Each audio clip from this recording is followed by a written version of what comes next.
Usia Indonesia sudah 77 tahun. Ada banyak pahlawan yang terlibat dalam kemerdekaan Indonesia, salah satunya pendiri Nahdlatul Ulama Kiai Haji Hashim Asy'ari. Kiprah Kiai Hashim Asy'ari dalam agama sudah tidak diragukan lagi, beliau adalah guru para ulama di Indonesia. Beliau adalah sosok yang alim, alamah. Maka tidak heran jika karena kealimannya, Mbah Khalil Bangkalan, yang mana adalah guru Mbah Hashim sendiri, ikut belajar kepadanya. Mbah Hashim lahir di Gedang pada Selasa 27 Zulkaidah 1287 atau tanggal 14 Februari tahun 1871 dan wafat di Jombang pada 7 Ramadan 1366 Hijrah atau tanggal 25 Juli tahun 1947 karena terkena tekanan darah tinggi. Kiprah Mbah Hashim tidak hanya dalam pesantren, ia juga mempunyai peran yang penting dalam kemerdekaan Indonesia. Beliau mengawal Indonesia sampai merdeka. Salah satu gerakan yang terkenal adalah Resolusi Jihad yang terjadi pada 21–22 Oktober tahun 1945. Peristiwa tersebut merupakan perlawanan santri terhadap kolonial. Resolusi ini berangkat dari fatwa yang dikomandoi oleh Mbah Hashim.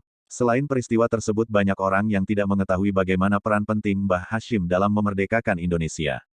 Hanya orang tertentu seperti orang pesantren saja yang mengetahuinya. Sementara orang umum tidak mengetahui andil beliau. Ada pengaruh pemerintahan di masa tertentu yang mencoba memarginalkan sejarah santri dan pesantren dalam membangun negara ini. Kiai Haji Hashim Asy'ari dalam karirnya tidak secara gamblang sebagai tokoh politik, beliau dikenal sebagai ulama. Tidak seperti Soekarno yang mendirikan Partai Nasional Indonesia sekaligus menjadi presiden, Cokro Aminoto dan Agus Salim sebagai pemimpin syarikat Islam yang fokus dalam isu-isu politik serta bergerak secara terbuka bertahun-tahun untuk kemerdekaan Indonesia. Aktivis politik Kiai Haji Hashim Asy'ari bersifat low profile sampai akhir hayatnya. Paling tidak histori Indo jabarkan beberapa perjuangan Kiai Haji Hashim Asy'ari dalam membela kemerdekaan Indonesia. Kiai Haji Hashim Asy'ari merupakan perwakilan tokoh Islam yang memberontak terhadap kolonial Belanda. Beliau beralasan pada penderitaan yang dialami bangsa Indonesia dan pengekangan terhadap umat Islam untuk menjalankan ritual keagamaan. Hal ini dicatat sebagai jihad kebangsaan. Pada tahun 1913, intelijen Belanda membuat sebuah modus licik dengan cara mengirim seorang pencuri ke Tebuireng. Namun para santri menangkap pencuri tersebut dan memukulinya hingga tewas. Pengertian jihad dikenal sejak Kerajaan Mataram dan Banten jatuh ke tangan Belanda. Masyarakat Islam mengenalnya lewat kajian-kajian di masjid, yang mana umat Islam harus membela diri jika terdapat ancaman perang dari orang kafir. Belanda tidak pernah diam dengan tindakan perlawanan Kiai Haji Hashim Asy'ari dalam menggerakkan masyarakat melawan Belanda, sehingga beliau mengalami penindasan dan diawasi gerak-geriknya dalam bersosial. Belanda pernah mengirim tentaranya dengan jumlah besar untuk menghancurkan fasilitas pesantren, bahkan kitab-kitabnya dibakar. Perlakuan Belanda terhadap Kiai Haji Hashim ini berlangsung sampai tahun 1940-an. Namun Kiai Haji Hashim tidak pernah surut semangatnya, ia membangun kembali pesantrennya dan terus bersikap tegas terhadap Belanda. Kiai Haji Hashim pernah menjabat sebagai Ketua Federasi Organisasi-Organisasi Islam, MIAI, Majelis Islam ala Indonesia, pada akhir 1930-an. Beliau berperan dalam menggabungkan MIAI dengan gerakan nasionalis lain yang menghasilkan Federasi Politik GAPI, Gabungan Politik Indonesia.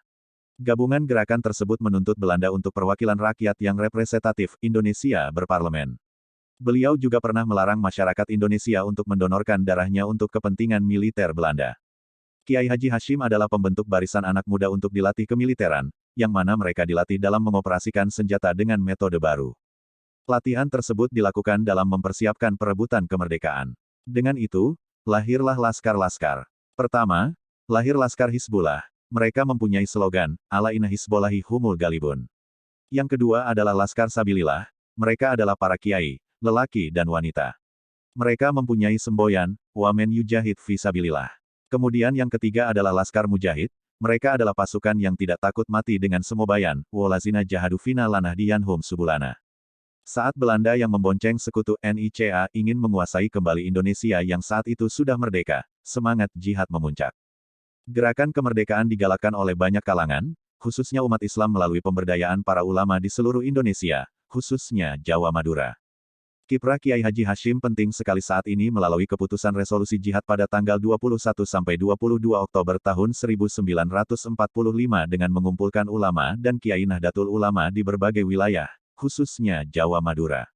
Tidak hanya itu, menjelaskan pertempuran tanggal 10 November tahun 1945, Bun Tomo sebagai penggerak perjuangan di Surabaya, ia sowan kepada Mbah Hashim dan izin untuk membacakan pidatonya sebagai manifestasi dari resolusi jihad yang pernah dilakukan sebelumnya. Perlawanan terhadap Jepang. Kiprah Kiai Haji Hashim Asy'ari dalam memperjuangkan kemerdekaan melawan Jepang. Jepang sendiri pernah berkuasa dengan memobilisasi masyarakat Jawa. Kiai Haji Hashim menolak kebijakan Jepang. Beliau juga menolak perintah Jepang untuk melakukan Seikerei, yaitu melakukan penghormatan setiap pukul 7 ke arah Tokyo sebagai simbol penghormatan kepada Kaisar Hirohito. Hal ini berlandaskan kepada larangan menyembah terhadap selain Allah Subhanahu wa Ta'ala. Akibatnya Mbah Hashim serta sejumlah putra dan sahabatnya diringkus ke penjara. Pelarangan untuk melakukan Seikerei itu juga diperintahkan kepada seluruh umat Islam, maka hal itu mengundang kericuhan dan pertentangan di antara umat Islam, khususnya Nahdlatul Ulama. Maka Agustus tahun 1942, Kiai Haji Hashim dibebaskan oleh Jepang.